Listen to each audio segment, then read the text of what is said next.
Kyiv residents will be hearing the sounds of war for a long time to come. Explosions in the region are the sounds of demining in the area, explained the head of the regional military administration, Oleksandr Pavliuk. Fleeing the fire of the Ukrainian army, the Russian occupiers mined everything from roads to basements of residential buildings. The explosives were buried at gas stations, in abandoned ration tins, and in children's toys. Even the bodies of the dead were mined. Pyrotechnicians of the State Emergency Service inspect the vacated lands inch by inch every day. Mines on the side of the road. Ammunition in private gardens. Or inside houses like here.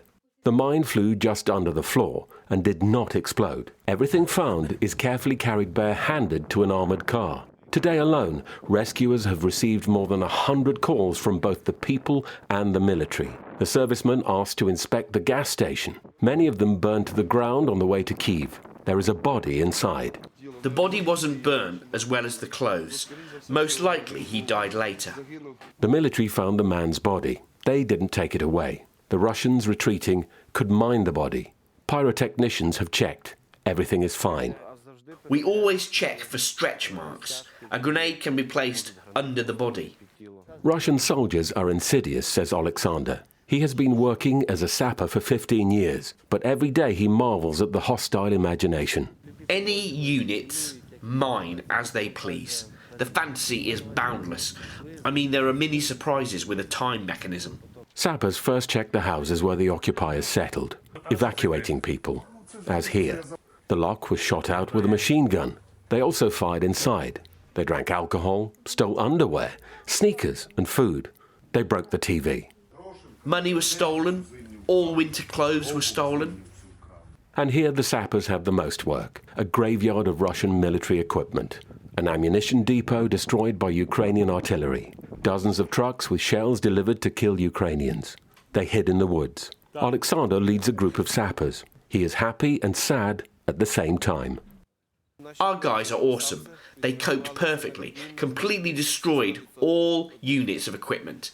And we have more work to do for months or even years. Here, every step can be fatal. Unexploded ordnance and shells are everywhere. However, next to it, just behind a fence, a woman is calmly weeding her garden. Can you tell me your name? Villagers call me Pushu, but my full name is Praskovia Grigorievna. She didn't wait for the sappers to demine the garden. After all, who'd want to be without onions and garlic in the spring? She recalls that when the occupiers appeared, she was scared. We were sitting in the cellar. 3 houses burned down. It was impossible to touch the door because it was hot. Our makeshift house and summer kitchen burnt down, and we were in the cellar. I sat just reciting prayers. Prayers saved us. Her daughter's car is in the garage. It's broken down. All that remains of the summer kitchen is the foundation. However, the house was spared, and miraculously, the chickens survived. I have 10 chickens and a rooster. I thought they would be gone by morning, but I heard the clucking. Our chickens are alive. On the way to Kyiv, sappers stopped constantly in villages. They do not refuse anyone. They come in, check, and defuse explosive devices, so that everyone can finally start rebuilding what has been destroyed, or at least a garden plant bed. Orest Drimolovsky and Dmitry Matvienko, Vidka Program, STB United News.